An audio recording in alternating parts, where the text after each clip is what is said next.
"Please don't push me, Mama. I won't tell Daddy. I promise." Little Sophie Torres was only 6 years old. She was standing on a 4th-floor balcony in the burning Arizona heat. Her small fingers were locked tight around an iron railing. And below her, 12 meters of empty desert air. Nothing but hard granite ground waiting below. The voice behind her didn't yell. It didn't rush, it came out calm, so calm, like someone ordering a cup of coffee, and that was what made it so terrifying. "Then jump." Diana Ashton stepped closer. Her perfume was heavy and expensive, totally wrong for the heat, totally wrong for what she was about to do. A hand pressed into the middle of the little girl's back. It wasn't a violent shove, it was something worse, a steady, slow push, like sliding a chair under a table. Sophie's fingers slipped, the sky flipped, and at that exact second, the iron gate below swung open. A black Maybach rolled in, and Marcus Torres, the man half of Arizona's underworld answered to, looked up through his windshield. He saw his daughter falling in a white dress that caught the sun like a tiny flag. He didn't think. He killed the engine, threw the door open, and ran, his eyes locked on the only thing he had ever loved without conditions. His hands caught her waist, he pulled her hard into his chest. They both hit the ground, his back cracked against the dirt. Cactus thorns ripped through his suit, but his arms didn't open, not 1 inch. Sophie gasped, "Daddy." Then she said the words that split his world in half. "Mommy D pushed me, Daddy. I didn't jump. I didn't." Marcus Torres had buried enemies without losing sleep. He had made hard choices his whole life, but lying in the dirt with his daughter's heartbeat against his ribs. He understood something. The most dangerous enemy he had ever faced had been sleeping in his bed, kissing his child good night, with the same hands that just tried to kill her. For the first time in his life, all his power meant nothing. Because the war was inside his own house, Marcus did not call 911. An ordinary man would have called, would have shouted into the phone, would have let the sirens come. But Marcus Torres was not an ordinary man. He was a man who had built an empire out of darkness. And the first rule of darkness is this: never invite the light inside. Police meant reports, reports meant questions, questions meant the FBI knocking, and the FBI knocking meant everything he built over 20 years would fall apart in one single night. So he lifted Sophie into his arms, crossed the stone courtyard without looking back at that 4th-floor balcony, opened the back door of the Maybach, placed his daughter gently in the seat, then slid behind the wheel himself. Torn suit, dried blood on both hands. Sophie refused to stay in her seat. She crawled across, climbed onto his lap, wrapped both arms around his neck, and pressed her face into his shoulder, as if the half-meter gap between the seats was already too far. Already enough space for someone to snatch her away again. Marcus didn't pull her off. He drove with one hand. The other held her back, and they left in silence, only the engine humming and the small, fast breaths of a 6-year-old pressed against his ear. "Daddy, Daddy, Daddy." Sophie kept saying the word, not asking anything, not making a sentence, just saying it like a rope she was clinging to, like if she stopped saying it, she'd fall again. Marcus heard her and didn't answer. Not because he didn't want to, but because his throat was locked tight, because every time the word Daddy hit his ear, that image flashed in his mind, a white dress falling in the sunlight, and he had to swallow it down just to keep the road in focus. Scottsdale looked like a postcard that afternoon. Golden light on clean roads, jewelry stores, art galleries, white SUV parked neatly in front of cafes. People laughing on sidewalks like nothing was wrong in the world. A woman pushed a stroller at a crosswalk. 2 kids ran out of an ice cream shop with chocolate all over their faces. An old man sat reading a newspaper under a tree. Normal, everything was so normal. And Marcus felt like he was driving through someone else's dream. A dream he didn't belong to, because inside this car there was dried blood on his hands, cactus thorns still stuck in his back. A little girl counting the word daddy, like a countdown, and a cold, heavy feeling in his stomach, knowing the person who pushed his child was still in his house. Still breathing, already thinking up a perfect story. He didn't remember how many red lights he passed. He didn't remember where he turned. He only remembered that when the sign for the medical center appeared ahead, Sophie stopped saying daddy. She went silent. And that silence was more frightening than crying. Because when a 6-year-old stops calling for help, it's not because the fear is gone. It's because the fear has lasted so long, the body just accepts it. Marcus pulled up directly in front of the emergency entrance. No parking search, no card, no permission, just too fast. Moving legs and his daughter in his arms, he shoved the door open with his elbow. Walked toward the white lights of the hospital, looking like a man who had just stepped off a battlefield. Because that was exactly what happened. Except the battlefield wasn't out on the street. It was on the 4th floor of the house he called home. The automatic doors slid open with a soft hiss. Cold air hit his face. Antiseptic smell hit his tongue. The harsh white lights were nothing like the golden sunlight outside, like stepping from one world into another. And in this world, everything was sharp, clean, and cold. A security guard looked him up and down, torn suit. Red dust on his shoulder, dried blood on his hands, a 6-year-old wrapped around his neck like letting go meant death. The guard reached for his radio, but Marcus spoke first. His voice wasn't loud, but every word cut like a blade. My child fell from the 4th floor. I caught her. I need a doctor right now. Not a question, not a request. An order, and the guard asked nothing more. In less than a minute, they were surrounded. A gurney appeared. Nurses in blue clustered in. Someone pulled on gloves. Someone held a small flashlight. Someone asked the child's name and age. Marcus answered in short, clipped words. But when a nurse reached for Sophie's arm to put her on the gurney, everything stopped. Marcus's NEC all thought he about could the lest bstly time. He breshpeoke to Laura. Her whole body went stiff. Like a small animal cornered, her voice came out high and thin, breaking halfway through. Don't leave me, Daddy, don't leave me, please. Marcus closed his eyes for 1 second. He'd been shot in the shoulder 7 years earlier. Bullet lodged near the bone. He remembered that pain clearly. But it wasn't even a tenth of what he felt now, as he had to peel his daughter's tiny fingers away from his collar. One by one, he laid Sophie on the gurney, held her face between both hands, looked straight into her eyes, and spoke slowly, so she could hear every single word. Daddy is right here. Daddy is not going anywhere, but the doctors have to check if anything hurts. Do you understand? I promise I'll be right outside this curtain. Sophie didn't nod. But she didn't cling anymore either. She lay back on the gurney, eyes wide, fixed on his face, until the blue curtain was pulled shut and cut him from her sight. Marcus stood outside that curtain, and for the first time in his life, he understood what true helplessness felt like. Not the helplessness of having no money or no people, the helplessness of standing 3 steps from your daughter and being able to do nothing but wait. He heard Dr. Ray's speaking inside, calm, professional, asking Sophie to raise her arms, bend her head, turn her body. He heard the steady beep of the heart monitor, Sophie's soft whimper when someone touched her back. Then silence, a silence that stretched longer than it should. The curtain opened. Dr. Ray stepped out. Her face was no longer calm. Mr. Torres, there are no broken bones, no internal injuries. She is very lucky. Marcus let out a breath. But she wasn't finished, but I found something else. She led him back inside, gently lifted Sophie's shirt. And Marcus saw it.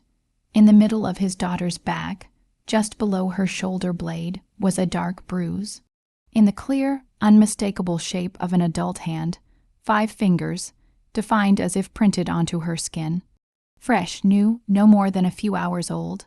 Not a bruise from a fall, not a bruise from impact. This was the mark of a hand pressed into a child's back with enough force to push her over a railing.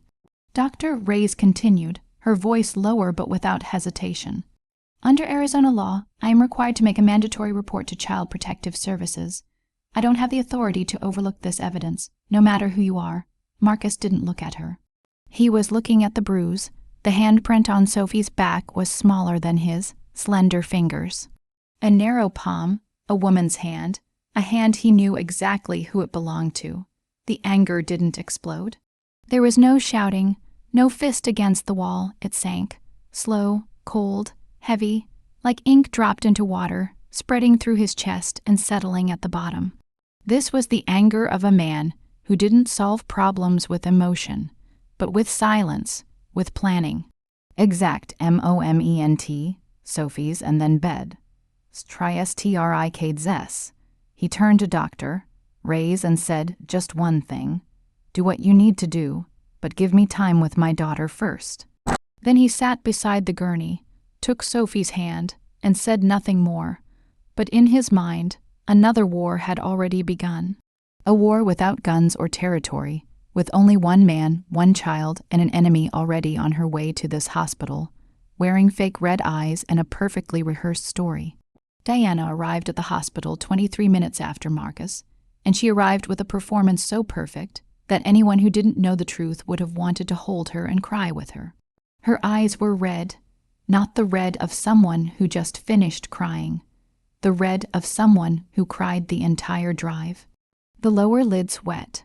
Mascara smudged just enough to look pitiful, but not messy, her hands covering her face, then dropping, then lifting again, like she couldn't control her emotions, and her voice trembling, but still clear enough for everyone in the emergency room to hear every word. She rushed to Marcus, grabbed his arm, and began to explain at a carefully measured pace, not too fast to seem like fake panic, not too slow to seem suspicious. She said she didn't know what happened, that Sophie climbed onto the balcony by herself, that she was inside the room when she heard the glass door open, that she ran out but was too late, that she tried to pull Sophie back but the child slipped from her hands, that she screamed but no one heard, that she was terrified. She thought she had lost the child. The tears came at exactly the right moment. Her voice broke in exactly the right places. Her shoulders shook in exactly the right rhythm. A nurse walking past stopped and looked at her with sympathy, then handed her a box of tissues. A mother waiting nearby shook her head and whispered to her husband, "That poor woman. She's suffering so much." Diana accepted the tissues, pulled one out, dabbed her eyes gently, and said, "Thank you," in a choked voice, just strong enough to make the entire waiting room feel she was a loving stepmother living through the worst nightmare of her life. Marcus didn't say a word. He leaned against the wall with his arms crossed and watched Diana perform. He didn't interrupt, didn't argue, didn't ask why or how. He simply watched. His jaw was clenched so tight the tendons stood out at his temples. Yet his face showed nothing, no anger, no grief, nothing. And that nothing, that blank, empty stillness, was the most frightening thing on the face of a man like him. Because those who had worked with Marcus long enough knew when he shouted, he was still giving someone a chance. But when he went silent and just watched, he had already decided. He just hadn't acted yet. Diana didn't notice that look. She was too busy playing her role. She knelt beside the gurney, lifted her hand to stroke Sophie's hair. Long, slender fingers, still carrying the scent of expensive perfume, the same hand that less than an hour ago had pressed into the middle of the child's back. And she whispered that Sophie was okay now, that Mommy was so worried, that she was so sorry. And that was the moment when every performance in the world became meaningless. Because Sophie recoiled, her entire body stiffened on the gurney, her shoulders hunched inward like she was trying to disappear. Her hands clenched the edge of her hospital gown. Her eyes went wide with terror, and she stared straight past Diana's shoulder, straight at Marcus, begging him for help, not with words, with her whole body. No nurse understood that reaction. No mother in the waiting chairs understood it. But Marcus understood it completely, clearly, sharply, like reading a sentence written in blood. Sophie's reaction told him more than any statement. More than any piece of evidence, more even than the handprint bruise on her back, because a bruise can be explained away. But a child's fear when facing the person who pushed her, that cannot be faked. That cannot be explained by any story about balconies or wind or accidents. Marcus stepped forward, not fast, not slow, placed his hand on Diana's shoulder and said in a voice flat as water before a storm, "Step outside and let the doctors work." Diana looked up, her eyes still wet, lips still trembling, but she was smart enough not to argue. She stood, dabbed her eyes one more time, and walked out past the blue curtain, her high heels tapping softly on the hospital floor, like the ticking of a countdown clock. When Diana disappeared behind the curtain, Marcus sat beside Sophie, took her hand and said nothing to anyone. But in his mind, there was only one simple, absolute thought. He would not allow that woman to touch his daughter even one more time, even if he had to burn his entire empire to the ground to make it happen. Marcus Torres was the man the entire city of Scottsdale feared, the man whose name was whispered in dark rooms from Phoenix to Tucson. But in this hospital, he was facing the most dangerous enemy of his life. And she carried no gun, claimed no territory, commanded no soldiers. She had only tears and a beautiful face. And she was crying beautifully, right beside his daughter's bed. 2 years earlier, on an October night when the desert wind blew cold, Laura Torres was found dead in the second-floor bathtub of the Torres estate. The person who found her was the housekeeper, a man who had worked for the Torres family for 15 years. And when he called Marcus, his voice was no longer that of a servant. It was the voice of someone who had just seen something that would haunt him for the rest of his life. The water in the tub had gone cold. Laura was wearing a white nightgown, her blonde hair spread across the surface of the water. Eyes closed, lips slightly parted, she looked like she was asleep, if not for the gray tint of her skin, and the way her arms hung limp over the sides of the tub, as though she had let go of everything long before her body stopped breathing. On the sink counter, an open bottle of antidepressants, beside it, a half-finished glass of wine, no suicide note. No signs of forced entry, no external injuries. The coroner reached a conclusion within 48 hours. Suicide by medication, overdose combined with alcohol. The underlying cause, prolonged postpartum depression, not adequately treated. The file said clearly, Laura had a history of depression. She had seen a therapist twice and then stopped. She had once told a friend she felt lonely inside her own home. Everything fit, everything made sense. Everything was so neat that no one asked another question. Marcus was in Las Vegas at the time, sitting in a hotel VIP room, handling a shipping deal worth tens of millions. When he took the call, he was holding a glass of whiskey. When he set the glass down, his hand did not shake, but everything inside him collapsed. He flew back to Scottsdale on his private jet. During the entire flight, he didn't say a word, only stared into the darkness beyond the window and thought about the last time he spoke to Laura. 3 days earlier, on the phone, less than 2 minutes, he asked if she needed anything. She said no. He said he was busy, then he hung up. 2 minutes. That was all he had given his wife in the final 3 days of her life. By the time he arrived home, everything was finished. The police had come, taken photos, written reports, and left. Laura's body had been taken to the morgue. The bathtub had been cleaned. And Sophie, 4 years old, was asleep in her room with her thumb in her mouth, unaware that her mother would never come wake her in the morning again. Marcus stood in the empty bathroom, looked at the spotless tub, and knew he had to decide. If he let the police dig deeper, they would search the house. They would find what should not be found. They would notify the FBI, and the FBI would tear the Torres empire apart. He made 3 phone calls. 2 hours later, the file was closed. The conclusion remained unchanged. And no one asked anything further. He chose. He chose to protect the empire instead of seeking the truth for the woman who gave birth to his child. And that decision became something he carried with him every night, heavier than any crime he had ever committed. Because killing for power was something he could sleep with, but betraying the woman he loved for power was not. And he knew what that difference said about him, even if he didn't dare think too deeply about it. 6 months later, at a charity gala in Paradise Valley, inside a grand ballroom with chandeliers and champagne and wealthy faces smiling in practiced ways, Diana Ashton appeared. She wore an off-shoulder black gown, dark brown hair swept up, gray, blue eyes, and a smile just sad enough to seem intriguing without appearing weak. She knew his name before he introduced himself. She asked about Sophie before he mentioned his child. She spoke about loss as if she too had lost someone, and the way she spoke about loneliness, it touched precisely the wound Marcus had been hiding from the world. She said nothing wrong, she did nothing excessive. She simply appeared at the right moment, said the right words, touched the right place. And Marcus, the man no one could deceive, allowed a woman to deceive him into his home, into his bed, into his daughter's life, in just 4 months. 4 months from the first glass of champagne to the marriage license. 4 months for Diana Ashton to become Mrs. Torres, and no one, including Marcus, asked the simplest question of all. Where did she come from? No one asked, but 110 miles to the south, in a shabby studio apartment in Tucson, there was a 27-year-old woman who asked that question every single day for 2 years.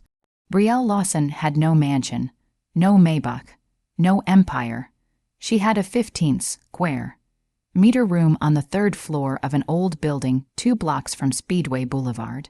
Peeling ceiling, an air conditioner that roared like it was dying every summer night, a narrow single bed whose springs had sunk in the middle, forming a hollow shaped exactly to her body, because she slept in the same position for 2 years, curled inward, face pressed into the pillow, the same way she used to lie as a little girl, when Laura held her from behind whenever storms came.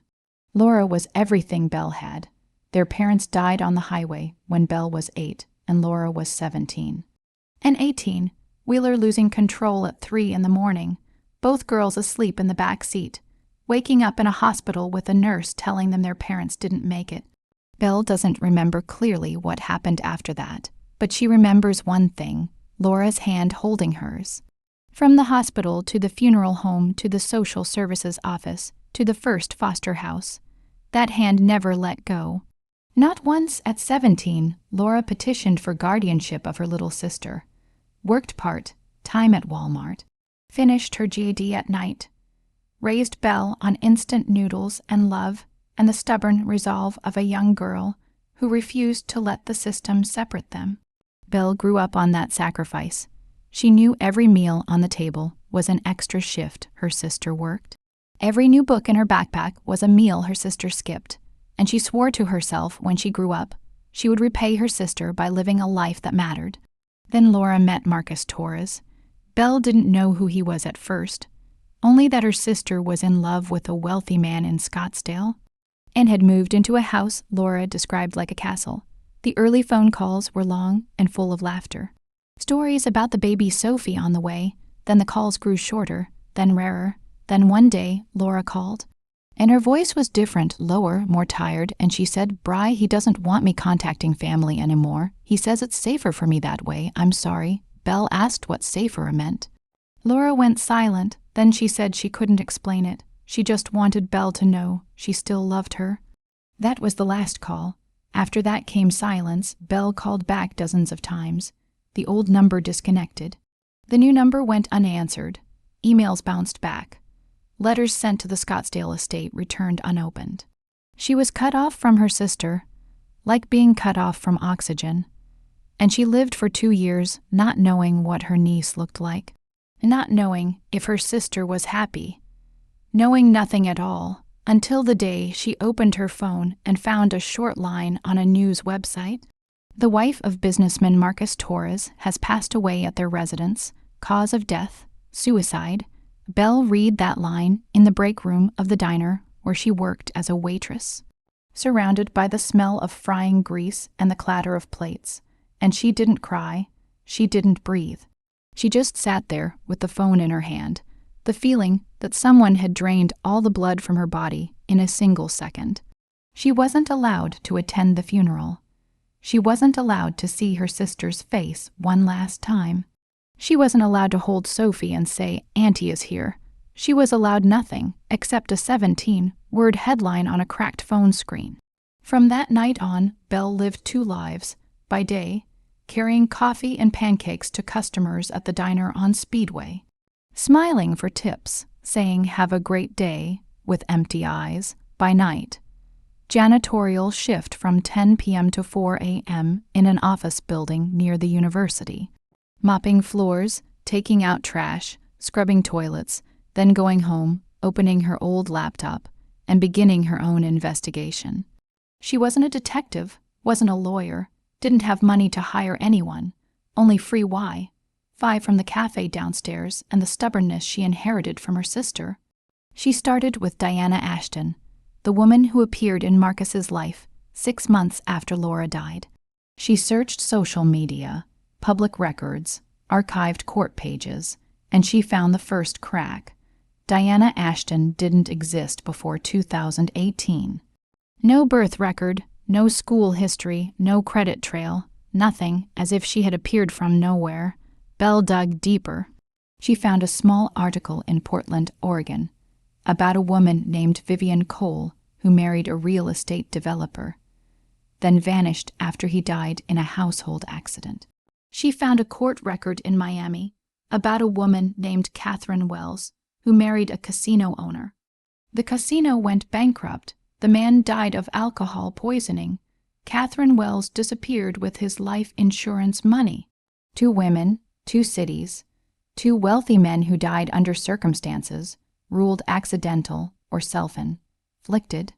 And when Belle laid 3 photographs side by side on her bed, Vivian Cole, Catherine Wells, Diana Ashton, she saw the same face staring back at her through 3 different names, the same gray, blue eyes, the same smile, just sad enough to seem intriguing. Belle sat on her sagging bed in that miserable studio at 3 in the morning, and for the first time in 2 years, she didn't feel pain anymore.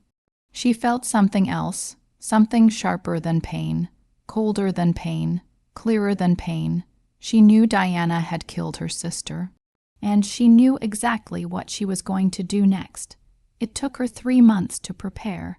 Belle cut her hair to shoulder length, dyed it from blonde to dark brown, different enough that no one would immediately think of Laura, but not so different that she no longer recognized herself in the mirror.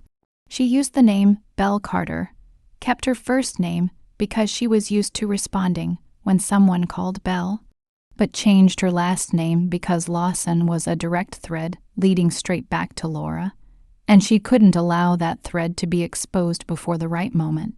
She knew the Torres estate was looking for a nanny.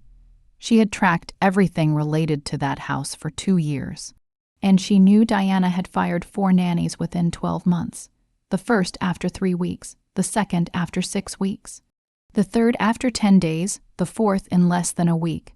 The position never stayed filled because no one could tolerate Diana long enough. And Belle bet her entire life on that fact. She applied online through a domestic staffing agency for wealthy families in Scottsdale.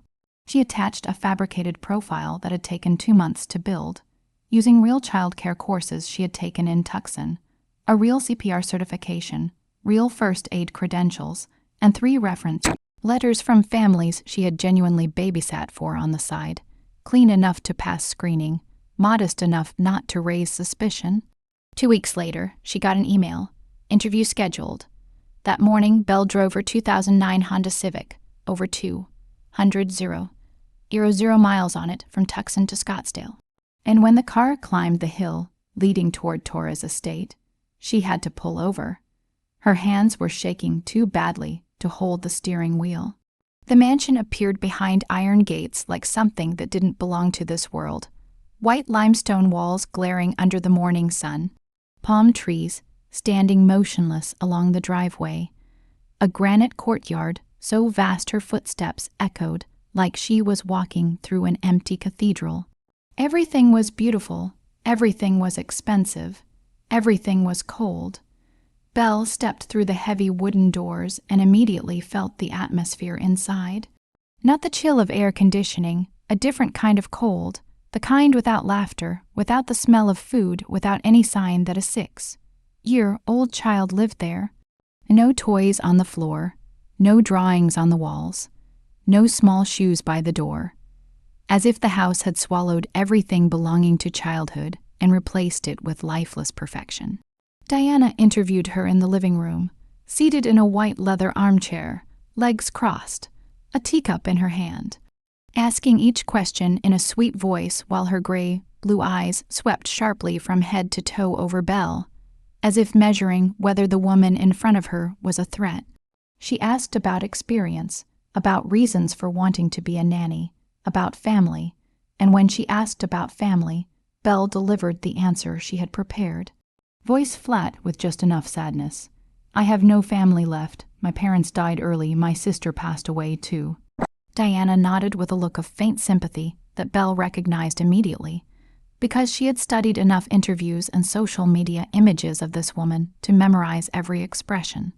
Then Diana said she would take her upstairs to meet Sophie. They walked up to the second floor, down a long oak-lined hallway. Abstract paintings on both sides, each piece likely worth an entire year of Belle's rent. They stopped in front of a white door.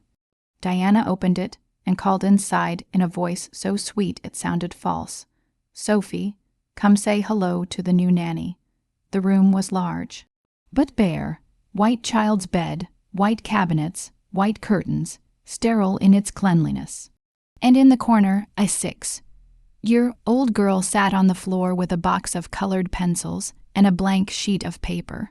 The girl looked up. Belle stopped breathing.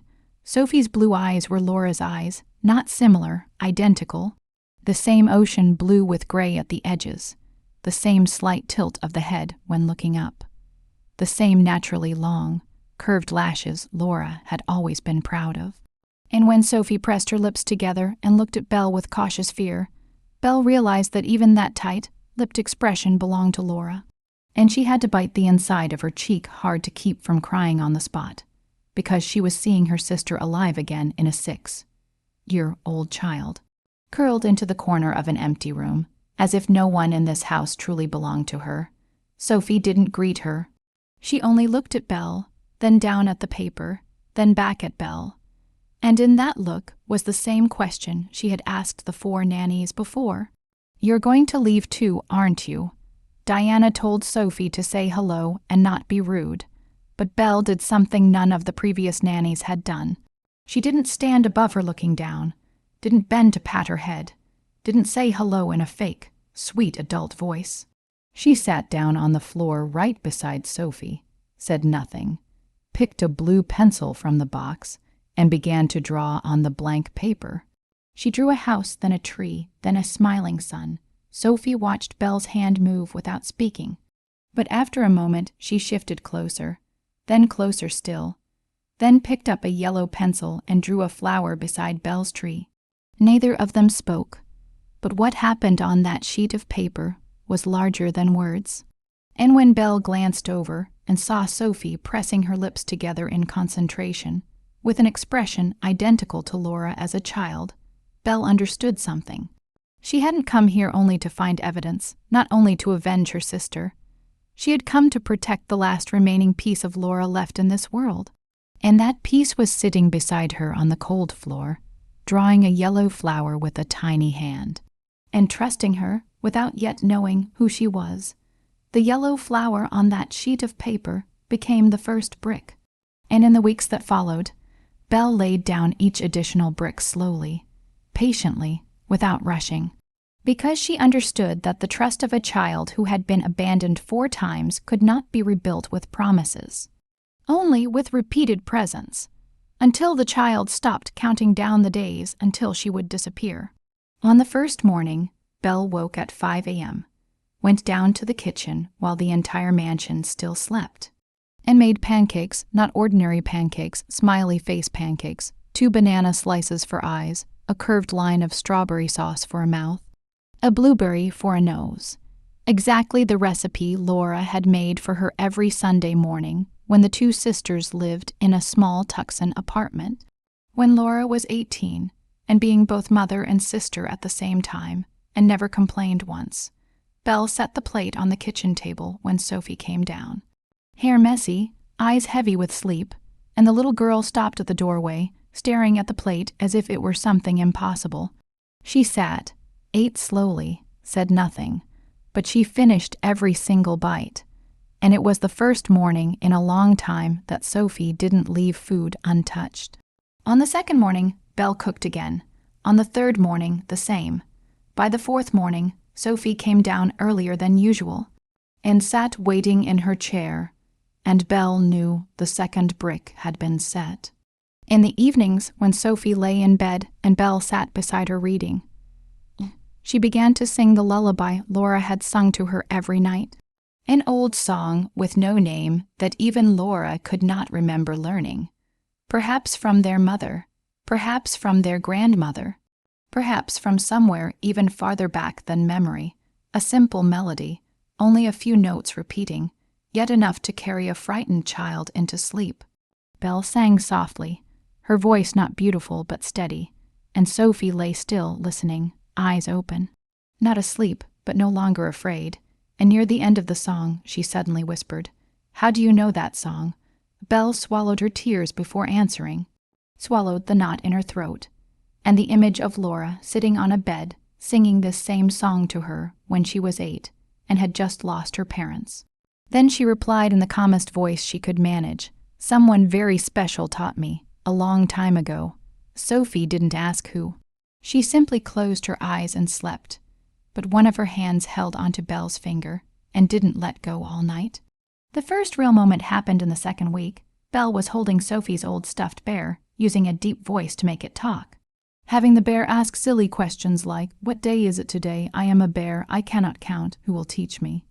And Sophie, the child who had lived in silence for months inside this cold house, laughed. Not a small smile, not a quiet chuckle, real laughter, clear and bright, rising from her belly. The kind of laughter only children have that appears only when a child feels safe enough to forget fear. Belle heard that laughter and had to turn her face away for a second, because it sounded so much like Laura that she felt as if her sister were in the room. The second moment came in the third week. One morning, Belle opened Sophie's bedroom door as usual, and instead of finding the girl curled on the bed, waiting with guarded eyes, she saw Sophie jump down and run straight into her.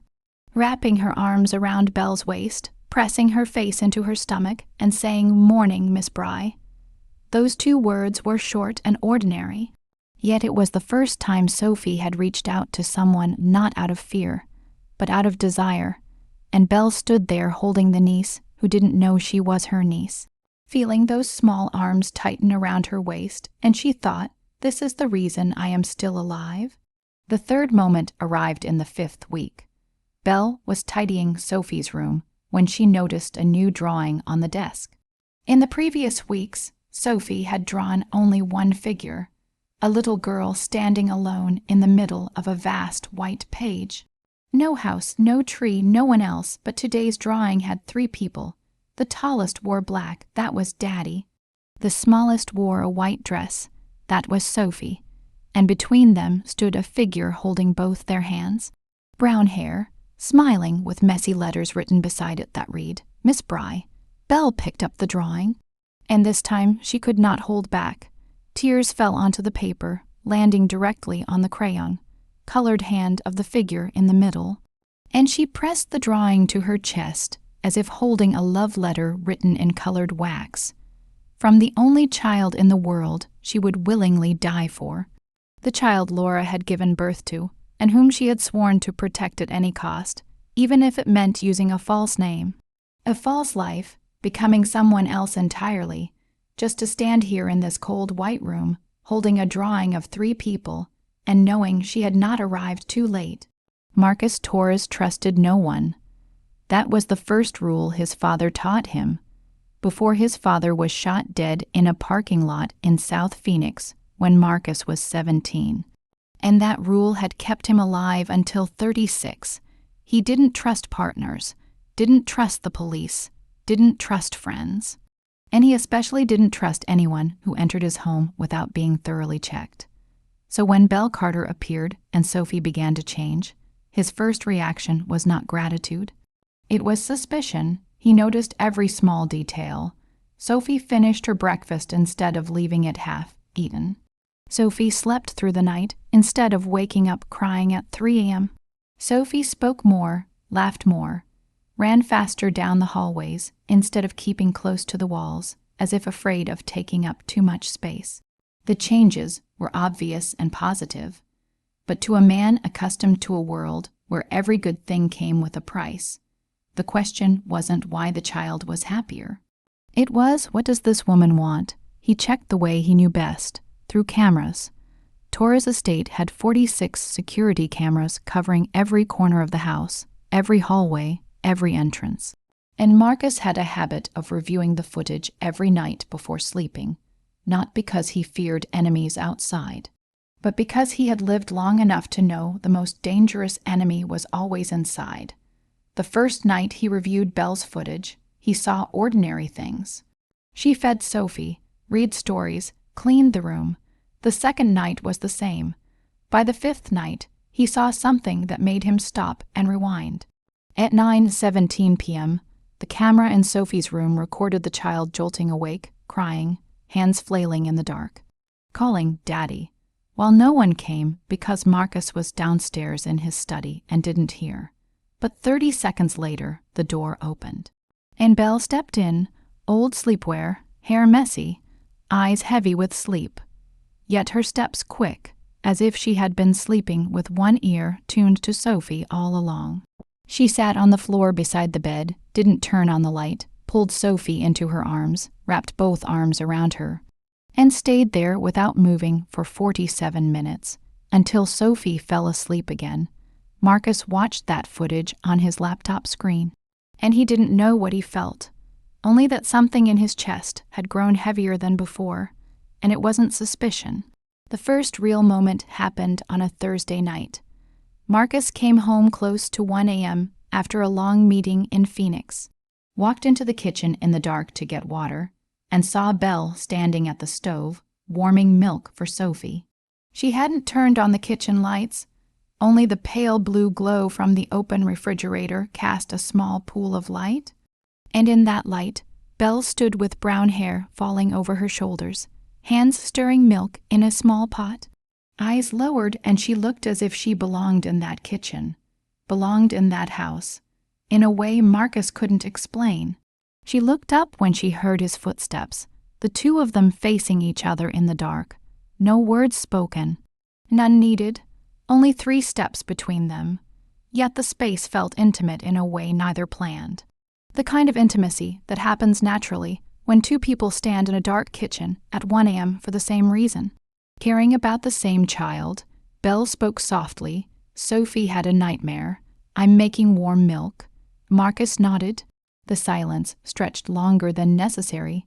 Marcus left first, not knowing that when he turned his back, Belle closed her eyes and exhaled as if she had been holding her breath too long. The second moment came another night, this time from Belle's side. She passed Marcus's study near midnight on her way to get water. The door was ajar. A thin strip of yellow light fell across the hallway floor. She hadn't intended to look in, but her feet stopped before her mind could tell them to move on. Through the crack in the door, she saw Marcus sitting in the leather chair behind his desk, one hand supporting his forehead, eyes red, and on the desk in front of him, a silver frame. Inside the frame was a face Belle recognized instantly. Even from a distance, through the narrow opening, Laura, her sister, smiling in the photograph, blonde hair, blue eyes, forever 34 in that silver frame. On the desk of the man who hadn't protected her, Marcus wasn't crying out loud. He simply sat there, hand to his forehead, shoulders trembling slightly, the tremor of a man trying to keep everything inside because he didn't know how to let it out. And Belle stood in the hallway, watching through the crack, and felt something shift inside her chest. Something she didn't want to feel, wasn't allowed to feel, because the man in that room was her sister's husband. The man who had cut her off from Laura, the Mafia boss, the target, not someone she was allowed to look at that way. But that night, she lay awake on her small bed, unable to sleep, because she had realized a truth she didn't want to admit. Marcus Torres, the man half of Arizona feared, was also carrying a pain he hid from the world, and that pain had the same name as hers. Laura, from that night on, they both began to look at each other differently. Not much, not clearly. Just eyes lingering half a second longer when they met in the hallway. Voices dropping slightly when they talked about Sophie, as if sharing something more private than caring for a child. But neither acknowledged it. Neither spoke it aloud, because they both knew that whatever was forming between them was more dangerous than anything outside these walls. And if it shattered, no one would come away whole. Diana wasn't stupid.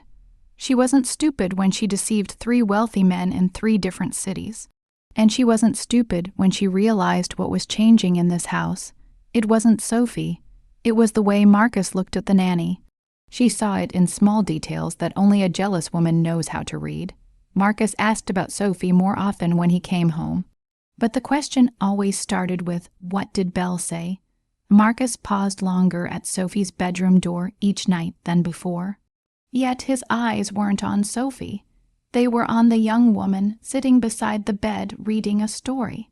And Marcus no longer called her by her last name. He called her simply Belle, 2 syllables leaving his mouth softer than any name he had ever spoken. Diana didn't need anyone to explain it. She was losing control, and for someone who had built her entire life on control, losing it was the same as losing her life. Only slower. She started with small things. One afternoon, Belle returned from the grocery store to find her room had been searched. Drawers left ajar, clothes folded back incorrectly.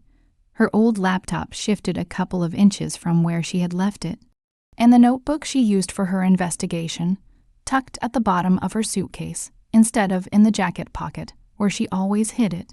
Belle said nothing, only checked quickly and confirmed that the notebook was written in a private code she had invented, so no one could understand it even if they read it.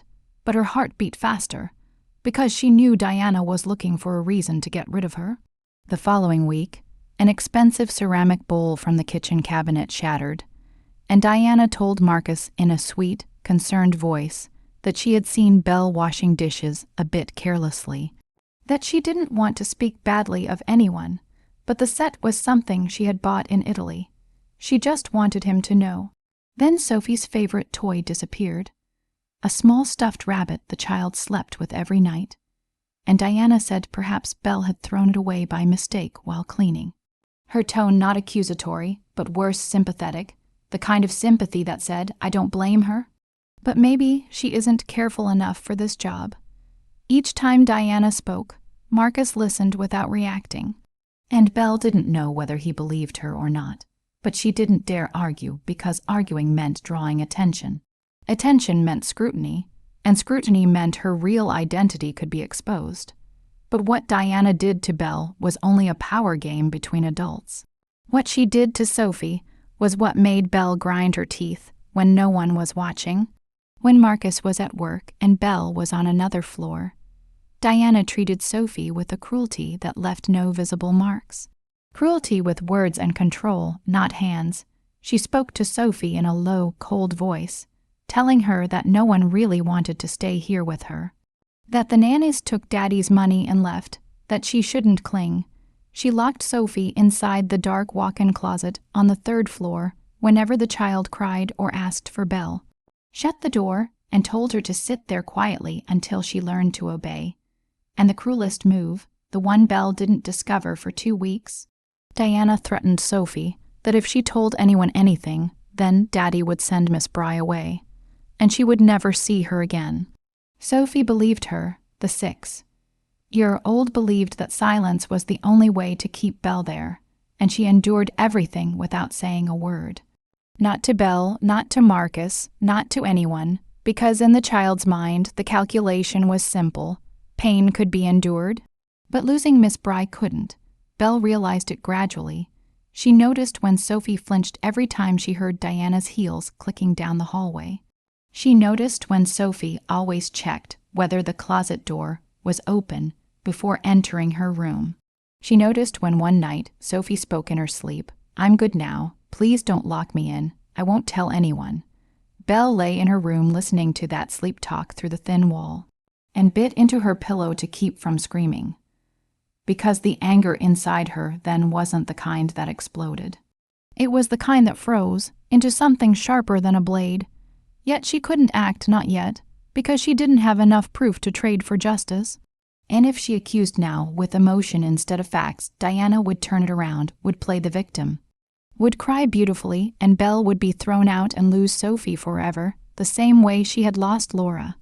So she swallowed the anger, swallowed it deep, kept it in the safest place inside her, and continued to be the obedient nanny, continued to smile at Diana, continued to wait, because Belle Lawson had waited 2 years to get inside this house, and she was willing to wait longer if needed.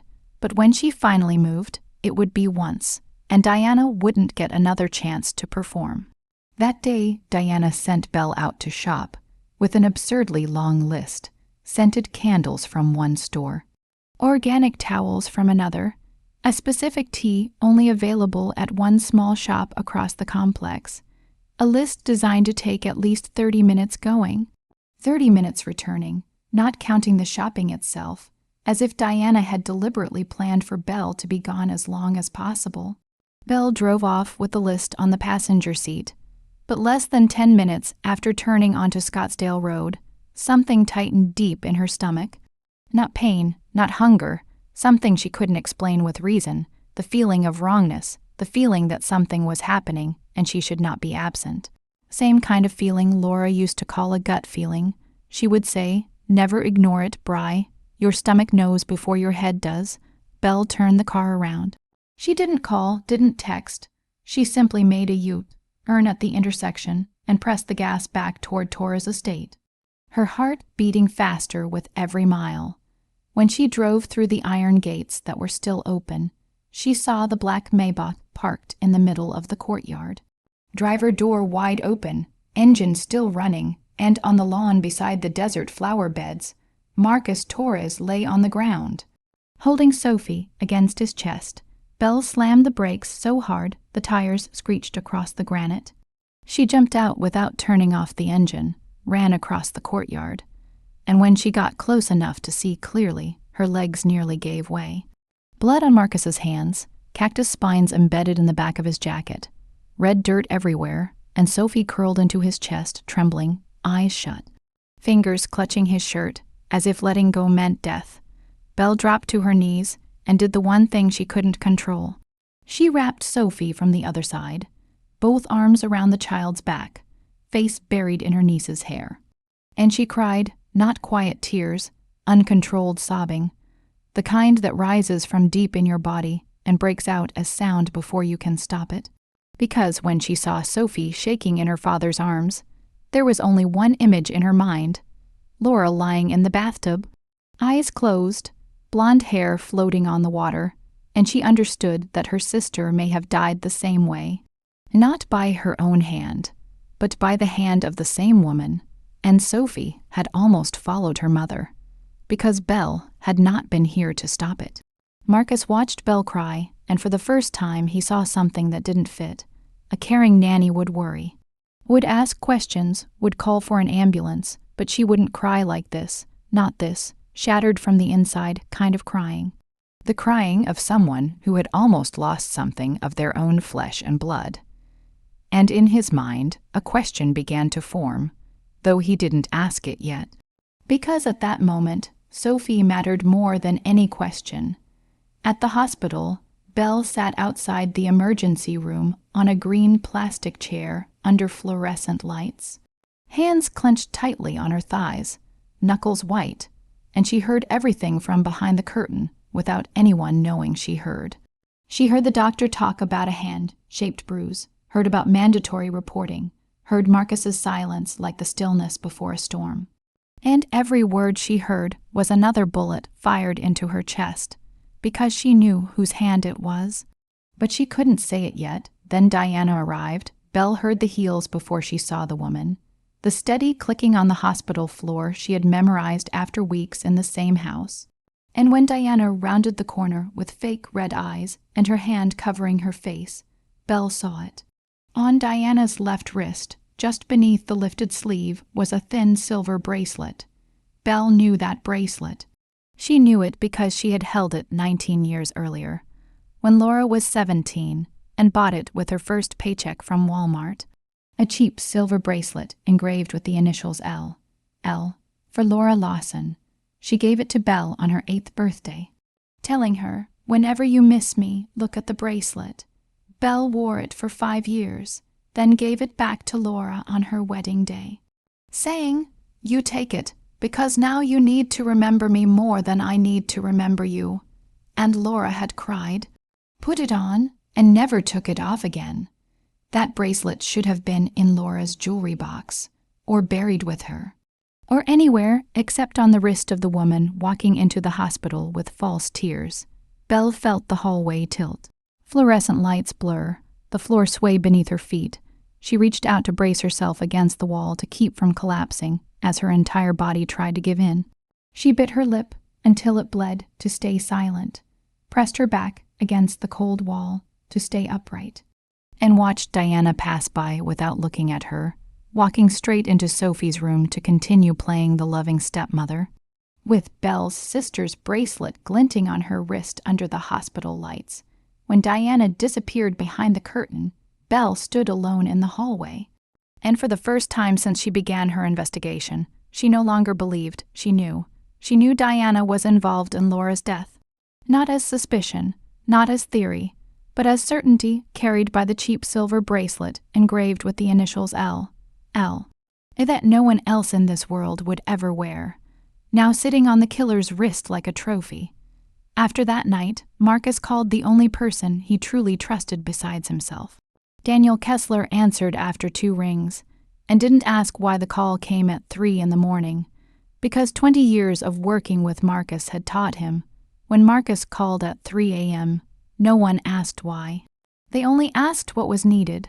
Marcus spoke briefly.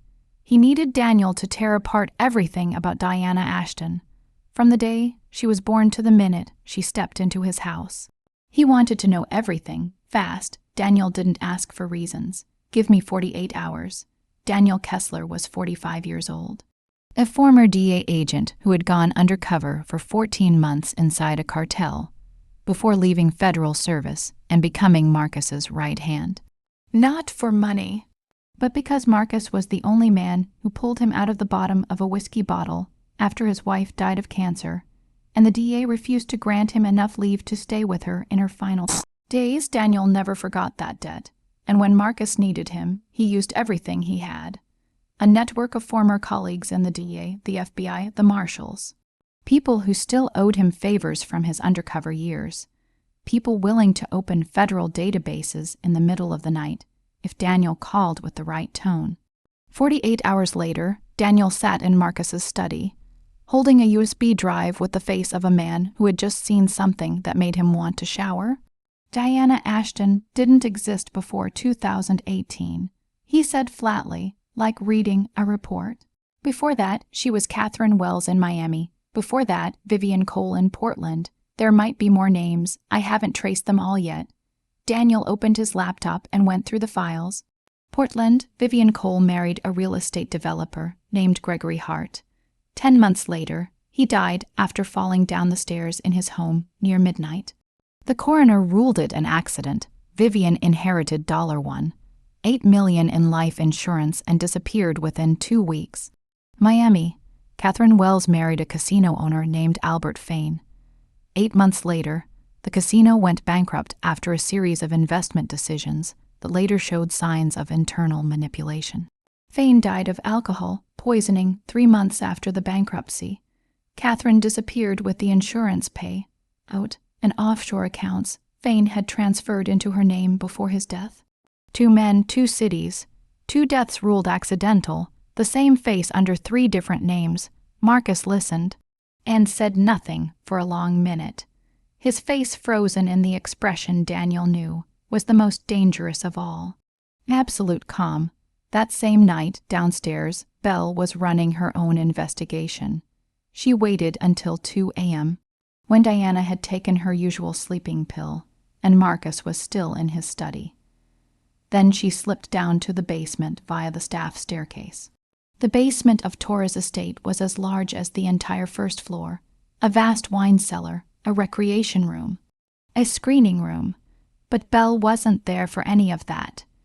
She was there for a detail she had noticed 2 weeks earlier while cleaning. A scratch on the wooden floor behind the last wine rack. A curved arc, like the rack, had been swung open and shut many times. She pushed the rack, it slid left more easily than she expected, revealing a wooden panel behind it with a small electronic lock. Belle tried the 4-digit code Diana used for everything, the last 4 numbers of her phone. The panel opened. Behind it was a small, windowless room, lights that turned on automatically when the door opened. A deadbolt on the outside of the door, meaning the room was designed to lock someone inside, not protect someone inside.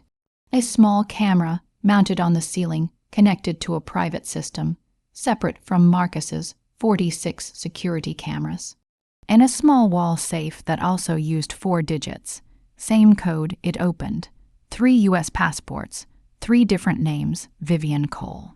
Catherine Wells, Diana Ashton, all bearing the same face. A thick bundle of cash, entirely $1, 100 bills. And a burner phone, still charged. Belle photographed everything with her phone, hands shaking so badly the first 3 shots were blurred. Had to be retaken. Then she closed the safe, closed the panel, pushed the wine rack back into place, and climbed the stairs with her heart pounding wildly. She had just stepped into the first-floor hallway when she froze. Daniel Kessler stood in the shadows at the end of the hall, arms crossed, leaning against the wall, looking at her with the eyes of a man who had spent 14 months undercover in a cartel and knew exactly when someone was hiding something. Silence stretched for 5 seconds, 10 seconds. Then Daniel spoke in a low voice without a trace of surprise. "You're not Belle Carter." Belle didn't answer. Daniel continued. "I checked your file from the day you entered this house. Belle Carter didn't exist before 2 years ago. Exactly the same way Diana Ashton didn't exist before 2018. But there's one difference. Diana hid her identity because she was running from something. You hid yours because you were looking for someone. I know who you are. You are Laura Torres' sister." Belle felt the floor tilt for the second time that day, but this time she didn't grab the wall. She stood straight, met Daniel's eyes, and didn't deny it. Daniel led her up to the study where Marcus was waiting. Marcus stood behind the desk, not sitting, both hands braced against the wood. And when Belle entered, he did not invite her to sit, did not greet her, only looked at her with the eyes of a man who had spent the entire night awake, a bottle of whiskey and a USB drive full of truth about his wife. "Daniel told me you are not Belle Carter. I am giving you one single chance to tell the truth. If you lie one more time, you will be out of this house in 10 minutes and will never see Sophie again." Belle took a long breath and told the truth. She said her real name was Belle Lawson. She said she was Laura's sister. She talked about the accident on the highway, about Laura raising her, about being cut off when Laura married Marcus, about the 17-word notice announcing her sister's death, about 2 years living alone in a miserable studio in Tucson, investigating by herself. She opened her phone and handed it to Marcus, the photos of the basement, the safe, the 3 passports with 3 different names and 1 face. The photo of the silver bracelet engraved with the initials L on Diana's wrist. She said she had come to find proof that Diana killed her sister to protect Sophie. And to take revenge, she spoke without shaking, without crying, without asking for mercy, because Belle Lawson had waited 2 years for this moment. And she would not let tears weaken the truth. Marcus listened, then he became angry, not the cold anger he had given Diana at the hospital.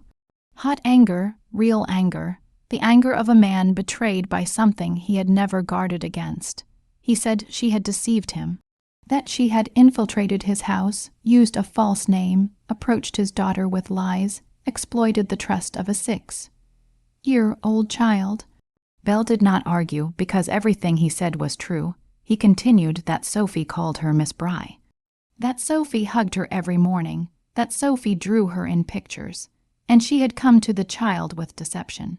That sentence hurt more than anything. Because it was the truest, Bell swallowed and said only one sentence. Everything I gave Sophie was real. My name was false, but the love I gave my niece was not false for a single second. The words "my niece" hung in the air. Marcus stopped. Daniel didn't move. Then Marcus looked down at the phone on the desk, at the photos of the 3 passports, at the photo of the bracelet engraved L, that he recognized, because Laura had worn it every single day throughout their time together. And his anger shifted direction, like a current changing course. He was not less angry at Belle, but he began to be far more angry at something else. At himself. He realized he had married someone capable of killing Laura. He realized the bracelet his wife wore every day now sat on the wrist of her killer like a trophy. He realized that 2 years ago, he had made 3 phone calls to close the investigation into Laura's death. That he had chosen to protect the Empire instead of seeking the truth. And that decision had not only betrayed Laura. It had opened the door for her killer to enter his home and almost kill her daughter as well. Marcus placed his hands on the desk, lowered his head, and remained silent for a long time. When he looked up, his eyes were red, but his voice was firm. From now on, you stay in this house, but you follow my lead, and if you act alone one more time, no matter who you are, I will treat you like an enemy. Belle nodded. It was not forgiveness, only a temporary pact between 2 people with a shared enemy. But no one in that room knew Diana had woken earlier than they thought. She didn't hear the conversation, but she saw Belle follow Daniel into Marcus's study at 6 a.m., and the instincts of someone who had lived by deception her entire life told her when 3 people meet behind closed doors at 6 in the morning, the subject of that meeting is her. Diana did not panic. She never panicked. She simply shifted into survival mode.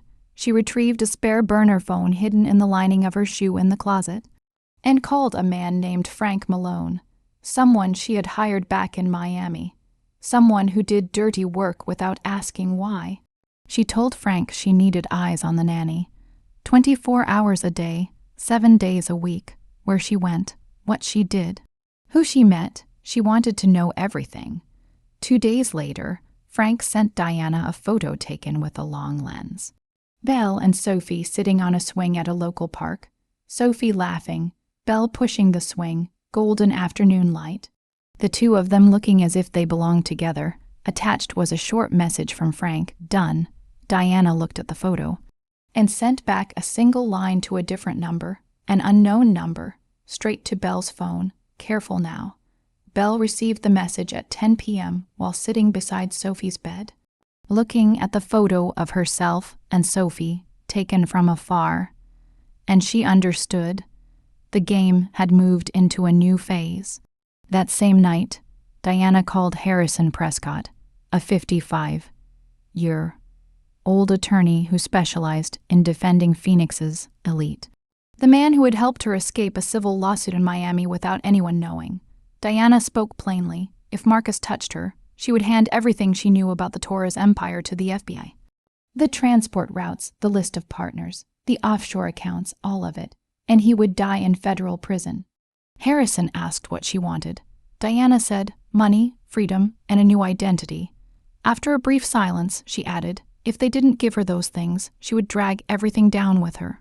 Because she had nothing left to lose, but Marcus Torres did. He had a daughter, and that was the most dangerous weapon in the world.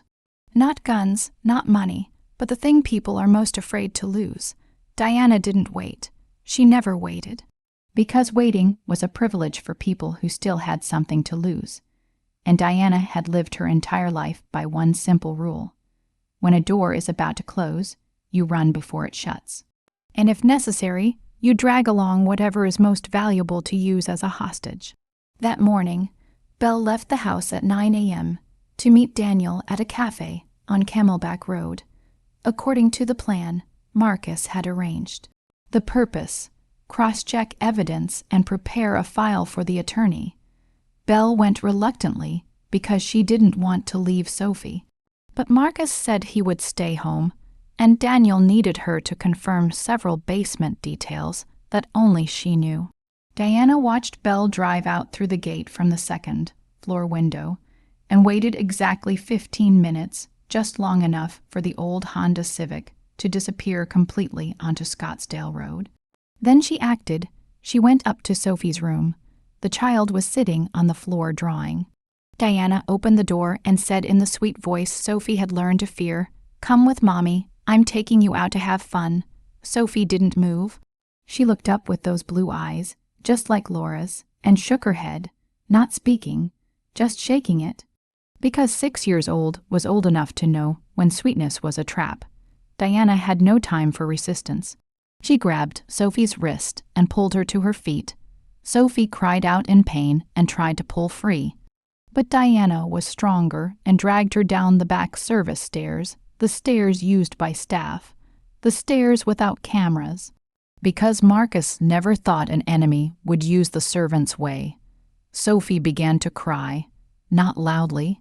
Because Diana had taught her that crying out loud meant punishment, so she cried quietly, the kind of crying swallowed inward, where only trembling shoulders and silent tears sliding down her cheeks betrayed it. The back door opened onto a black SUV already waiting. Frank Malone behind the wheel, sunglasses, face blank, the face of someone who had done dirty work too many times to feel anything anymore.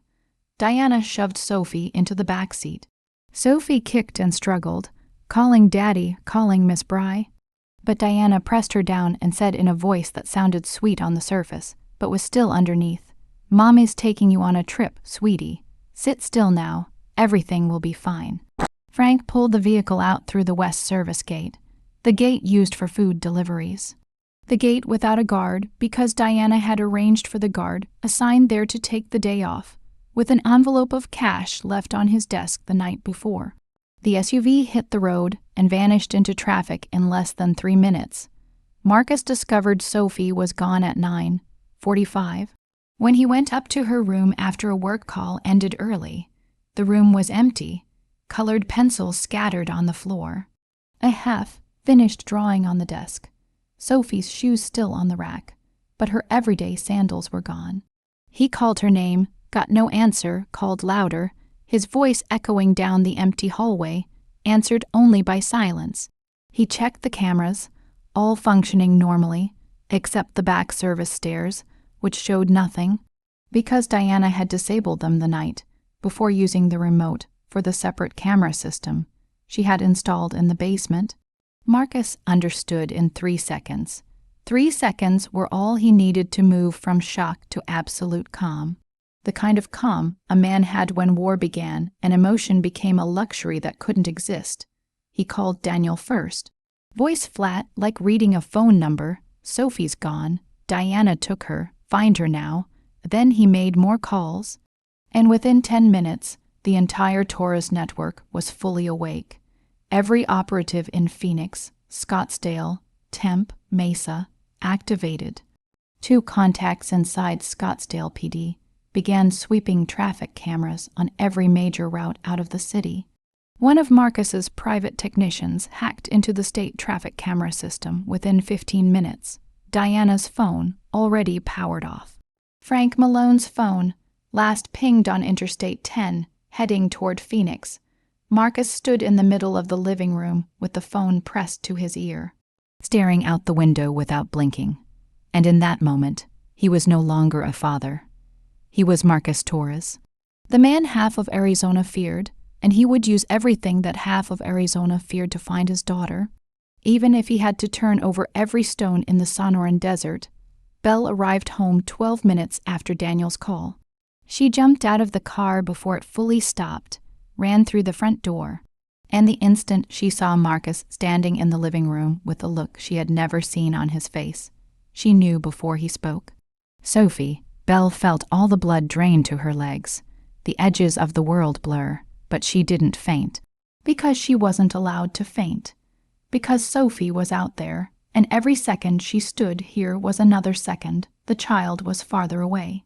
She walked up to Marcus, and for the first time since entering this house, she hid nothing, calculated nothing, played no role. She was just Belle Lawson, a 27-year-old woman who had lost her parents, lost her sister, and was now losing the last niece she had in the world.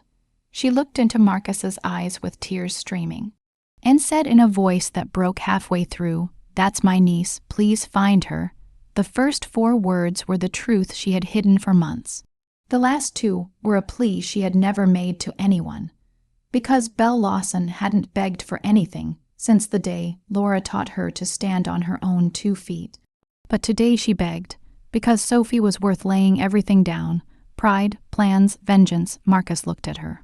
And in that moment, every wall between them collapsed, not slowly, not brick by brick, but all at once like a building brought down.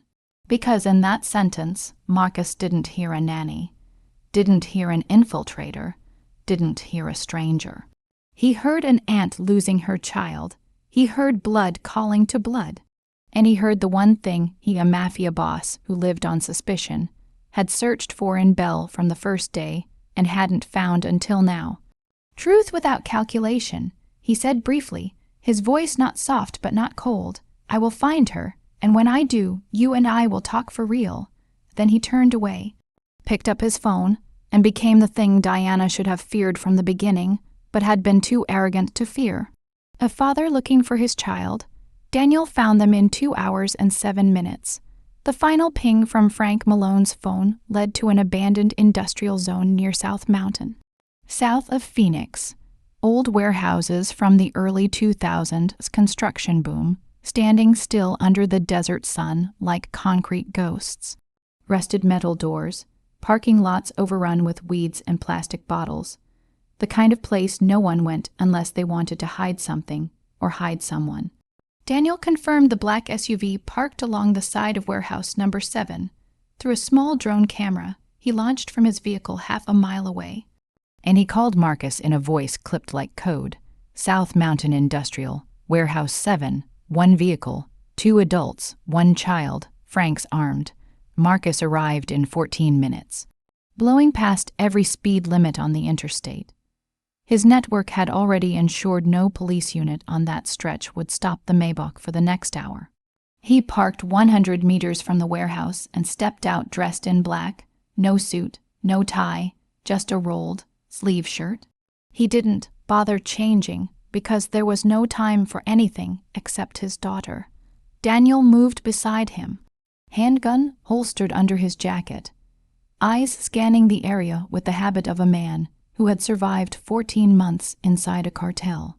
The warehouse door wasn't locked, only held shut by a metal bar, and when Marcus pushed it open, the darkness inside swallowed the desert light like a black hole. The smell of dust, old machine oil, damp concrete, and fear hit him at once, a smell Marcus had encountered too many times to mistake. The smell of a place where people were held against their will. Inside, the space was vast, high ceiling, light slipping through gaps in the tin roof, casting slanted beams across the darkness like blades. Frank Malone stood in the middle of the warehouse, heard the door, turned his hand going for the gun at his waist. He didn't get the chance to raise it. Daniel moved faster, cleaner, more precise, 2 steps forward, one hand knocking the gun aside, one knee driving into Frank's stomach, Frank folding as Daniel twisted him face down onto the concrete and bound his wrists behind his back in under 4 seconds. No gunshots, no wasted words, just Frank's labored breathing and the hiss of zip ties tightening. Marcus didn't look at Frank. He looked past him into the deepest part of the warehouse where the light didn't reach. And there he saw her. Sophie sat curled in a corner on the cold concrete floor, clutching a small pillow someone had tossed to her like a bone to a dog. Knees pulled to her chest, face buried, hair matted, and when Marcus stepped closer, he saw her small shoulders shaking. Steady, rhythmic shaking. The kind that came after tears were already spent. and the body no longer knew how to stop. Marcus knelt one step away, didn't rush her, didn't grab her, because he knew a child who had just been taken would fear any sudden movement, even from someone she loved. He spoke softly, the lowest his voice could go. "Sophie, Daddy's here. You're safe now." Sophie looked up. Blue eyes, red, rimmed, cheeks dirty, lips cracked, and for a second she stared at him, like she didn't believe it. Like she had been calling Daddy in her head for 2 hours with no answer. And now she wasn't sure if this was real, or another dream that would vanish when she blinked. Then she knew it was real. Sophie launched herself into Marcus. Arms locked around his neck, face pressed into his shoulder, and the sob broke free. Not the swallowed, quiet crying Diana had taught her. Real crying, loud, unrestrained, because Daddy had come, and Daddy was the only safe place in the world. Then she spoke between sobs, and what she said wasn't, "Daddy, I was scared," or "Daddy, take me home." It was, "Daddy, where's Miss Bry? I want Miss Bry." Marcus held her tighter and said, "She's waiting for you. Daddy's taking you back to Bry right now." He stood, Sophie in his arms, and looked toward the far wall where Diana stood motionless, back against the concrete. Arms hanging loose, not running, not performing, not crying. For the first time since Marcus had known her, Diana wore no mask. Her face was empty, cold, like stagnant water, and in the weak light filtering through the roof, Marcus finally saw what he should have seen 2 years earlier. There was nothing behind those gray-blue eyes. No love, no hatred, no remorse, nothing at all. Just the emptiness of someone who had learned to imitate emotion without ever feeling it. Marcus looked at her and spoke without shouting, his voice flat as a tabletop. "You're done." 2 words. No more were needed. No explanation required. Because to Marcus Torres, those 2 words weighed more than a death sentence. And Diana was smart enough to understand. Her life as she knew it ended in that warehouse. Daniel stayed behind to handle Frank and hold Diana until Marcus's people arrived. And Marcus drove to the penthouse in Old Town Scottsdale, the safe apartment he had moved Belle into that morning because Torres' estate was no longer secure. He drove one-handed, the other holding Sophie on his lap, and she didn't speak the entire way back. Just leaned against his chest, gripping his shirt. But she wasn't shaking anymore, and that was enough. When the elevator opened onto the penthouse floor, Belle stood directly in front of it. She had been there since Marcus called to say he found Sophie. Standing still, not sitting, not pacing, not really breathing, just waiting, her whole body trembling from head to toe. The kind of shaking that came when adrenaline had been held too long and finally drained away. Sophie saw Belle and twisted out of Marcus's arms. She ran small feet pounding on the wood floor and threw herself into Belle with the full force of a 6-year-old finding her way home. Belle dropped to her knees to catch her, arms wrapping Sophie to her chest, face buried in the child's hair. And she cried, no sound, no sobs, just tears streaming silently down her face into Sophie's hair. The kind of crying that came when someone had almost lost the thing they loved most, and now held it, and couldn't believe they were allowed to keep it. Sophie spoke into Belle's shoulder, her voice small and hoarse from too much crying. "Don't leave me, Miss Bry. Promise me." Belle tightened her hold, her voice breaking but firm. "I promise I'm never leaving you." Marcus stood behind them, leaning against the elevator frame, watching the 2 of them on the penthouse floor. He watched the way Belle held Sophie, holding her with her whole body like a wall built around her. And he watched the way Sophie clung to Belle, all 10 fingers gripping, like this was the person she trusted most in the world. Even more than him. And in that moment, Marcus understood something he should have understood long ago. Belle wasn't a nanny, wasn't an intruder, wasn't a stranger. She was Sophie's real family, blood and flesh. The last remaining piece of Laura, and she hadn't come here for vengeance, but for love, the same kind of love Laura had used to raise her from ashes. And now Belle was using it to keep Laura's daughter from being lost to another pile of ashes. Marcus hired Paige Whitmore because in Arizona's legal circles, There was only one person brave enough to take a case involving the Torres family without her hands shaking. Paige, 40 years old, black hair cut to shoulder length, rarely smiling, sharp-eyed. A specialist in children's rights who had pulled children out of powerful families the justice system itself was afraid to touch. When Daniel called her with the exact words, "There is a 6-year-old who needs you," as she didn't ask who the father was, didn't ask how much the fee would be, she only asked, "Where is the evidence?" The evidence was assembled over 2 weeks. Paige working every night at the penthouse with Daniel and Belle, fitting each piece into the file with the precision of someone who knew, in court, there is only one chance. And if a single piece was missing, the other side would slip through the gap like a snake. There was the medical report from Dr. Reyes with photographs of the hand-shaped bruise on Sophie's back. There were records of Diana's 3 false identities traced by Daniel through federal networks. There were photographs of the hidden basement, the concealed panel, the deadbolt locked from the outside, the private camera system, the safe containing forged passports, taken by Belle herself. There was the photograph of the silver bracelet engraved with the initials L, on Diana's wrist, an item that belonged to Laura Lawson. And there was the heaviest evidence of all, the recorded phone call between Diana and Frank Malone that Daniel intercepted from the burner phone seized at the warehouse, in which Diana's voice coolly discussed plans to control the Torres assets, eliminate obstacles, use Sophie as leverage. Belle agreed to testify under her real identity. And when Paige asked if she was ready, because this meant the entire world would know who she was, Belle said she had hidden her name to enter that house to protect her niece. And now she would speak her real name to protect her niece in court. The purpose hadn't changed. On the day of the hearing at the family court, the courtroom was smaller than people imagined. Low ceiling, fluorescent lights, hard wooden benches, no jury, because this was an emergency custody matter, not a criminal trial. Only the judge, the attorneys, and those involved. Marcus entered holding Sophie's hand, the child wearing a pale blue dress. Hair neatly brushed, large eyes scanning the room with the quiet fear of a child who had learned to be afraid without crying.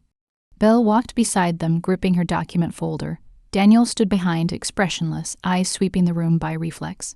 Paige sat at the petitioner's table with a thick case file, and the gaze of a lawyer Belle immediately recognized as someone who didn't just want to win, but wanted to protect. Diana arrived at court, and for the first time wore no mask of tears. She was dressed in black, hair pulled tight, posture straight, face hard as stone, as if she understood that acting no longer worked and had shifted to another strategy. Defiance. She sat at the respondent's table beside Harrison Prescott. Expensive gray suit, silver hair, deep voice, the kind of lawyer who made a living turning truth into something complicated enough to plant doubt. Harrison spoke first. He talked for 10 minutes in polished tones about misunderstandings, about an emotionally unstable father, about a child easily influenced by adults around her, about a nanny using a false name to infiltrate the family, therefore her testimony couldn't be trusted, about the lack of any direct witness who saw his client push the child. He spoke smoothly, convincingly, the kind of speech that, without evidence, made listeners begin to doubt even what they knew to be true. Paige let him finish without interruption, without objection, without impatience. When Harrison sat down, Paige stood. And she didn't speak beautifully. She spoke clearly. "Your Honor, before ruling on custody, this court needs to hear a recording, not opinion, not rumor. The respondent's own voice, recorded in her own home, describing specific actions. I request that it be played." The judge looked at Diana. Diana remained still, but her fingers tightened on the edge of the table until the knuckles whitened. Harrison tried to stand to object, but the judge raised a hand in a brief motion and said 2 words, "It'll be heard." When the recording began playing through the small speaker on the judge's desk, the air in the courtroom changed. Diana's cold voice filled the confined space, not the crying voice from the hospital, not the sweet voice she used with Sophie.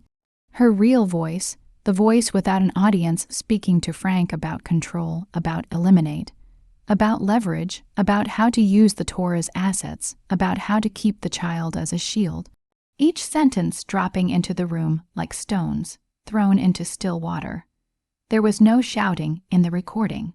And that was the most frightening part, because everything was said in the ordinary tone of someone discussing business, rather than the destruction of a child's life. Sophie sat beside Marcus, holding his hand, squeezing tighter every time Diana's voice sounded, and Marcus squeezed back, his large fingers enclosing her small hand, holding her as if keeping her from falling again, not from a balcony this time, but from memory. The judge stopped the recording before it finished. He didn't need to hear more. His voice was dry, firm, stripped of excess emotion. What I just heard does not resemble a domestic dispute. It resembles a clear and present danger to this minor. I am granting emergency, temporary custody to the father, effective immediately, with a full no-contact order for the respondent pending further criminal investigation. Harrison attempted to rise again, but there was nothing left to save. Diana looked at Paige with hatred, looked at Marcus with that familiar cold gaze, then for the first time lowered her eyes. When the judge delivered the final sentence, Marcus would remember for the rest of his life. The priority in this courtroom is the child, not the adult's image. That same day, federal investigators entered Torres' estate under a search warrant. The hidden basement was exposed. The concealed panel, the locked room, the private cameras, the safe, the forged passports, all photographed. Collected, documented, only the click of cameras and the scratch of pens.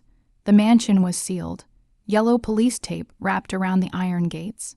And the house Marcus once called home became a crime scene. What followed was no longer in his hands. And for the first time in a very long time, that didn't frighten him. It brought relief, because he had held everything too tightly for too long. And the result had nearly cost him the only thing that truly mattered. That night, the penthouse in Old Town Scottsdale wasn't home. But it was the first safe place in a very long time. And sometimes safety mattered more than home.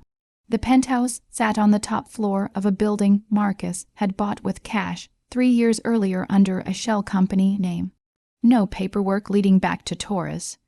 Existing outside the system for moments exactly like this one. Belle cooked chicken soup from what was in the penthouse refrigerator. A simple soup, chicken broth, carrots, celery, small pasta, and salt. Not a luxury dish, but the one Laura used to make whenever Belle was sick. And when Belle set the hot bowl in front of Sophie with 2 slices of toasted bread, the child ate slowly. Quietly, but she finished everything, and that was enough. After dinner, Sophie lay on the sofa with the old stuffed bear Belle had managed to bring from Torres' estate before it was sealed. The bear Sophie hugged every night, the bear Diana once hid to frame Belle, and now it rested in the child's arms as if it had never been lost. Sophie fell asleep faster than Belle expected, probably because her body was exhausted after carrying more in one day than a 6-year-old should carry in a lifetime. Marcus sat on the floor beside the sofa with his back against the chair leg, lights off, only the city glowed through the tall windows casting shadows across his face. And he watched his daughter sleep, as if afraid that if he closed his eyes, she'd disappear again. Daniel stood outside the penthouse door, leaning against the wall, arms crossed, eyes on the elevator, keeping silent watch like a guard who didn't need applause. When Sophie's breathing grew steady and deep, Belle pulled a light blanket over her and stepped onto the balcony. Marcus was already there, leaning on the railing, looking down at the lights of Old Town Scottsdale below. And when Belle joined him, he didn't turn around, but he knew she was there, because he had learned her footsteps without remembering when. The desert night air was cooler than the day, dry, carrying the scent of cooling earth, and they stood side by side without speaking for a long moment. The kind of silence that felt light rather than heavy. The silence of 2 people who had been through too much together in too short a time, and didn't know where to begin. Marcus spoke first, voice low, eyes still on the street. "You have every right to hate me, you know." Belle didn't answer immediately. She held the railing and thought of every reason she should hate him. How he had cut Laura off from her. How he had been absent when Laura needed him. How he had closed the investigation. How he had let Diana into the house. Then she thought of everything she had seen. How he had lunged to catch Sophie without a second thought. How he had cried alone in front of Laura's photo at midnight. How he had knelt a step away from his daughter in the dark warehouse so he wouldn't startle her. How he had held Sophie's hand in the courtroom as if keeping her from falling. Belle said she had come here to hate him. But she had seen him run for Sophie and cry alone for her sister, and she couldn't hate a man who was trying. Marcus turned to look at her, and in the city light, his eyes weren't the eyes of a boss or a father, just the eyes of a 36-year-old man, exhausted, wounded, looking at the only person besides his daughter he wanted to trust. He said, "Laura once told me her little sister was the strongest person she knew." Paused, then said, "Now I understand why." Belle cried. Not the kind of crying from pain she had done too many times over the past 2 years. Not the fear crying from the hospital or the warehouse. A different kind. The cry of someone who had carried a burden alone for too long and was finally seen, finally told, "I see it. I know you're strong." Tears slid down her cheeks in silence, and she didn't wipe them away, because she didn't need to hide anymore, not from this man. Marcus lifted his hand to her face, rough palm and scarred fingers from years she didn't want to ask about. But his touch was gentle, so gentle she barely felt it, as if he was afraid she'd break, as if he knew the woman before him looked strong, but had been cracked for a long time, and he didn't want to be the one to crack her further. He wiped her tears with his thumb, slow, then let his hand rest on her cheek, leaned in and stopped a breath from her lips, not closer, giving her the choice, because Marcus Torres had taken everything he wanted in life by force. But this he wouldn't take, this he would wait for. Belle closed her eyes and leaned in. The kiss was brief and slow, salty with both their tears, not the cinematic kiss of movies, but the kiss of two people who had been hurt too much, touching for the first time without masks or schemes. Nothing between them but the truth that they stood together on a balcony, looking at city lights, and both wanted to believe there was still something worth beginning. After everything, the next morning, Sophie woke on the sofa with the stuffed bear still in her arms. Arizona sunlight spilling through the windows, gilding her face, and she saw Belle asleep on the chair, beside her, head tilted, hand still resting on Sophie's blanket. Sophie didn't call out. She gently shook Belle's hand and whispered, "Miss Bry, are you my mommy's sister?" Belle opened her eyes. Startled, not yet understanding, Sophie continued, "I heard Daddy say it last night. So you're my auntie, right?" Belle looked into those blue eyes, so painfully like Laura's. And she didn't hide anymore, because she didn't need to.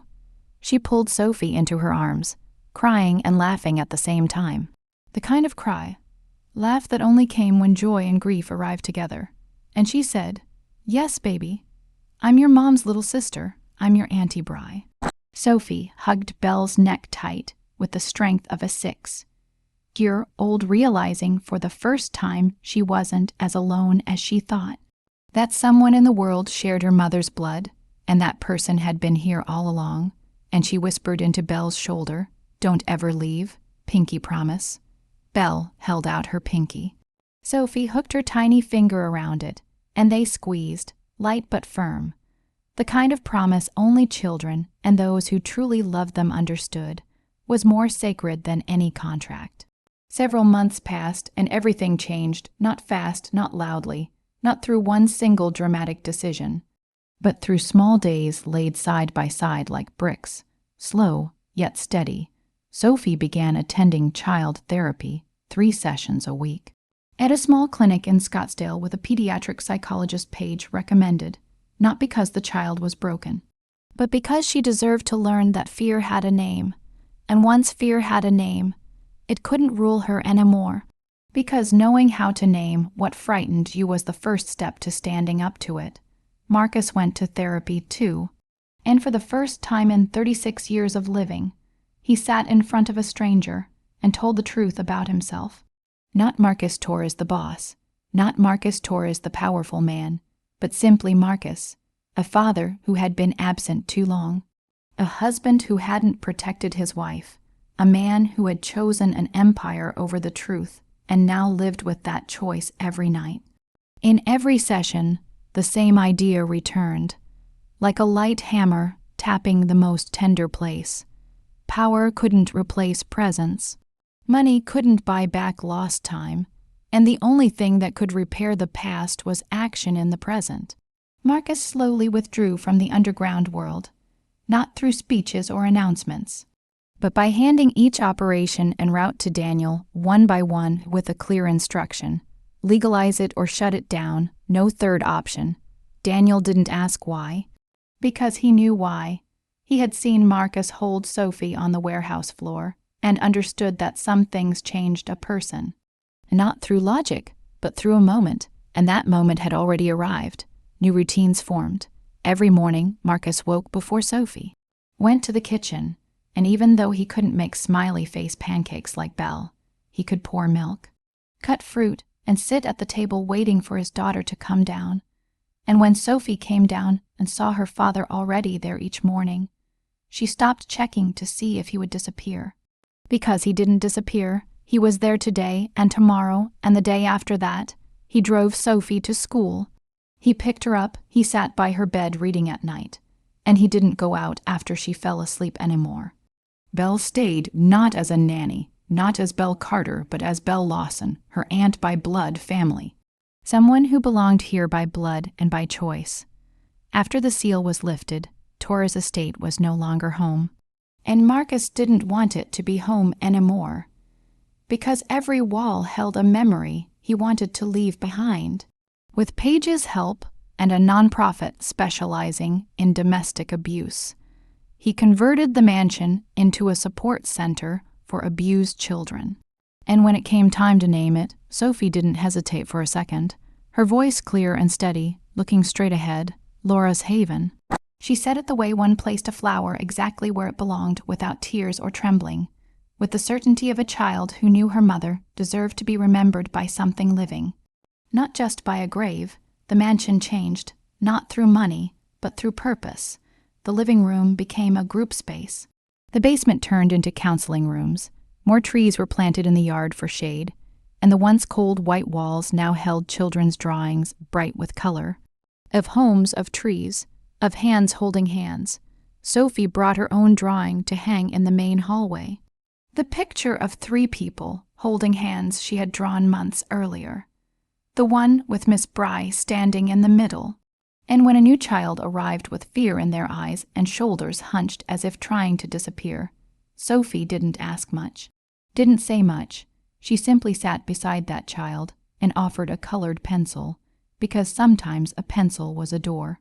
And sometimes the door only needed to be just wide enough for a child to step through.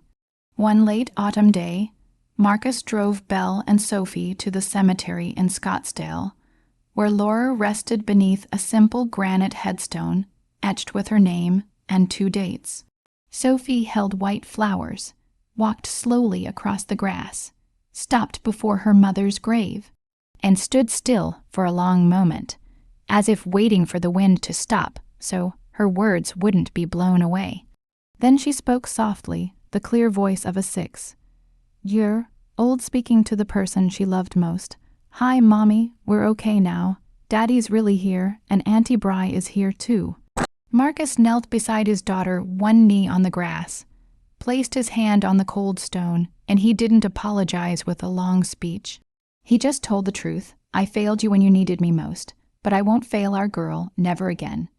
Belle stood behind them, placed her hand on the headstone beside Marcus's, and cried silently without sound, because no words were needed when her sister already knew she was here, and would always be here. Sophie placed the white flowers on the grave, then took from her pocket a folded piece of paper, unfolded it, revealing a drawing of 4 people holding hands, Daddy, Auntie Bry, Sophie, and Mommy. with Mommy having wings and floating above, her hands still connected to the three below by a long golden curve. Sophie called it the love string. She laid the drawing on the grave like a letter that didn't need an envelope. That night, back at the penthouse, Sophie fell asleep early after dinner. Marcus carried her to bed, tucked her in, turned on the small star-shaped nightlight on her bedside, and left the door slightly open the way Sophie liked. Because she still wasn't used to sleeping with the door closed, and maybe never would be, and that was okay. Half asleep, Sophie murmured, her voice as soft as breath, "Daddy." Marcus sat beside the bed, held her hand, and said, "I'm here, and I'll be here tomorrow, too." She smiled with her eyes closed and fell fully asleep, her breathing even and light, like a passing breeze. Marcus stood, stepped into the hallway, and saw Belle leaning against the doorframe, eyes warm, saying nothing, and needing to say nothing, because everything that needed to be said had already been said through pancakes each morning. Lullabies each night, tears on the warehouse floor, pinkies hooked together, and a salty kiss on the balcony.